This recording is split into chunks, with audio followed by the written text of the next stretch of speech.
Hi guys, Tara Ryan here, and today's tip from Tara is, as a home buyer, how much can I afford? Well, there's a couple of ways to look at it, and the first is, how do we as a lender calculate the most that we can approve you for? It's a combination of factors, but bottom line, it comes down to your debt to income ratio. So we look at your monthly gross income, so that's the big number before taxes, and we can allow a certain percentage of that income to go towards debt. So if you made $10,000 a month, we can apply a percentage to that, and most loans will approve at 45% debt to income. Some will even go to 50%. I use 43% as a rule of thumb because that's what our jumbo loans require. So if you make $10,000 a month, 43% of that would be $4,300 a month that can go towards all debt. Then we subtract from that debt number the monthly debt you already have. So that would be any monthly car payments. For credit cards, it's not the total amount you owe, but what's the minimum monthly payment that you have to pay on those credit cards. Student loans, we're going to look at the current payment.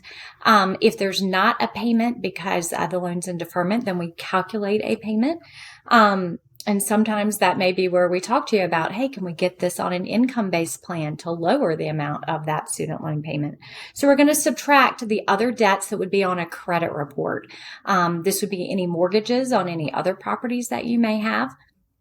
I already mentioned the credit card payments, car payments, and student loan payments. So those are the main things that go into this. So once subtracting out those monthly payments, whatever's left, that's the max amount that we can approve for a monthly payment on your new home, right? Sometimes though, the amount that we tell you is way higher than what you want to spend. So part two of that equation is your monthly budget. What would you feel comfortable with? And I always say, hey, if your agent finds you that unicorn home, it's in a great location, it's priced well, but move-in ready, has all the things that you want, what's the most that you'd be willing to pay a month to have that property? So we have to look at both of those.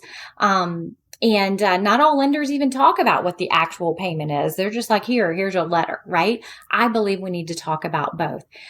In this market, with rates being where they are and home prices where they are, we're pushing that sometimes. So one of the things that we can look at are there some things that we can do to help you qualify for a little more home so that we can get you into a home now, knowing that this might be a loan that we refinance in the future. So that's a little bit more on how much you can afford and how we calculated it. And if you would like a review of your potential situation to see, could we qualify you for a little bit more, or exactly what does your money get you in this market, as always, we would love to help.